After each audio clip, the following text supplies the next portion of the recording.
ગમે એમ હોય મિત્રો, મમ્મી આજ કંઈક વધારે જ મોજમાં હતા, ખબર નહીં કેમ, નકર તો દાઈસ ભર્યા જ હોય હંમેશા, તમને ખબર જ છે.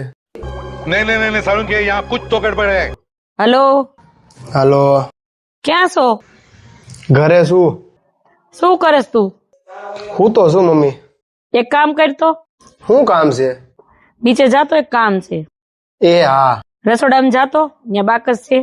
હા, આર્યું બાકસ હવે બાકસ થી દિવાળીએ ખળગાય. હળગેવી હવે. મને એમ થયું કે હું ગેસ ખુલ્લો મૂકીને વી આવીશું ને એટલે તું જોઈ એમ.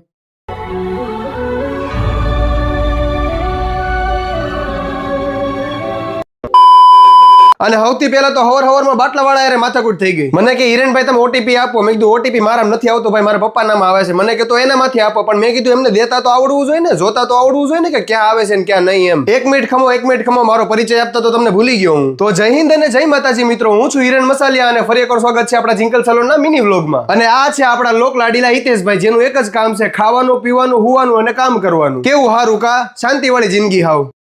પછી તો સલૂનમાં આવીને પેલું કામ એ કર્યું કે જે બધું સામાન પૂરો થઈ ગયો હતો એને રિસ્ટોર કરવાનો હતો. એટલે મેં દીદીને પૂછી લીધું ભાઈ તારે સ્કિન કેરમાં હું જોતવાનું છે મને કે, એટલે હું મગાઈ લઉં. અને આગળના તારા જે બિલ બાકી છે એના પૈસા દઈ દઉં એટલે શાંતિ. તા તો દાંત કાઢવા માંડી, જોતો આને કઈ છે. માતાજી સુખી રાખે યાર. ત્યારબાદ આ ક્લાયન્ટ આવી ગયા હતા સ્પેશિયલી રાજકોટથી આપણી પાસે ડીપ મોઇશ્ચરાઇઝિંગ સ્પા કરાવવા માટે. એટલે મેં ફટાફટ ટાઈમ વેસ્ટ કર્યા વગર મેડમનું એપ્લિકેશન સ્ટાર્ટ કરી દીધું. અને બીજી બાજુ આપણા લોક લાડીલા હિતેશભાઈએ ફ્યુઝન ટ્રીટમેન્ટનું કામકાજ ચાલુ કરી દીધું હતું. અને આપણા મોટા બેને તે ફ્યુઝનનું કામકાજ ચાલુ કરી દીધું હતું. મને કે તું કામ નહીં કે, મેં કીધું સોરી યાર મને થઈ ગઈ છે શરદી એટલે હું કઈ અડવાનો નથી આજે.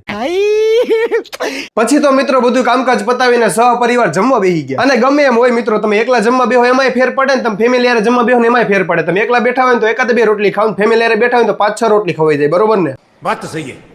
ત્યારબાદ આ ક્લાયન્ટ આવી ગયા હતા સ્પેશિયલી વલભીપુર થી આપણી પાસે બટરફ્લાય હેરકટ કરાવવા માટે. અને આ મિત્રો તમે પાછું કોમેન્ટમાં ઈ કહેવાનું ન ભૂલતા કે તમે કયા ગામથી મારો વિડીયો જોવો છો ને ઈ. अच्छा પછી તો મિત્રો ફટાફટ તે બટરફ્લાય હેરકટ નું કામકાજ મેં ચાલુ કરી દીધું. અને મિત્રો તમારું એક છે ને મારે નાનું આમ તો એક સજેશન જોતું હતું. ગદનું છે ને ઓલું મોન્સ્ટર ડ્રિંક આવે છે એ કોઈ દી પીતા નહીં, કારણ કે મેં એકવાર પીધું ને ગદની એવી અઘરી શરદી થઈ ને એની વાત જવા દો. અને કાંઈ એનો દેશી ઉપચાર હોય તો મને જરાક કયો ને, હું હેરાન થઈ ગયો સવાર દીનો બાપા, હડ કરી નાકમાં તો જાણે આમ બે ફામ ગંગા જાય છે અત્યારે. ઠીક હાલો તમે એ બધું કોમેન્ટમાં કહી દેજો, ત્યાં સુધી હું બ્લો ડ્રાય કરી નાખું ફટાફટ. અને મારી એક્ઝેક્ટ પાછળ મારી મમ્મી આઈનિંગ કરતા હતા અને છેલ્લે ખૂણામાં હિતેશભાઈ કરતા હતા આઈનિંગ. જો કેવા શાંતિથી કરે છે ને, કાંઈ ઉપાધિ છે ને. અને આ તો આપણો બટરફ્લાય હેરકટ નો ફાઇનલ લુક મિત્રો, જરા કોમેન્ટમાં કહી દેજો ને કેવું લાગે છે. અને પછી સમય થઈ ગયો તો મિત્રો ગરમા ગરમ કોફી પીવાનો. અને આજે તો મમ્મી મને કે હાલો તો તમારે બેવું છે, સાંભળવું છે, તમે બધે હું વાતો કરો છો ને. એ તો ઘડીક વાર બેઠા ને તો બઠા પડી ગયા દાંત કાઢી. તો ફાઇનલી મિત્રો આજનો દિવસ બી થઈ ગયો છે પૂરો. તો કાલે ફરી મળીએ નવા બ્લોગ સાથે, નવી મોજ મસ્તી સાથે. ત્યાં સુધી લાઈક કરો, ફોલો કરો અને શેર કરો.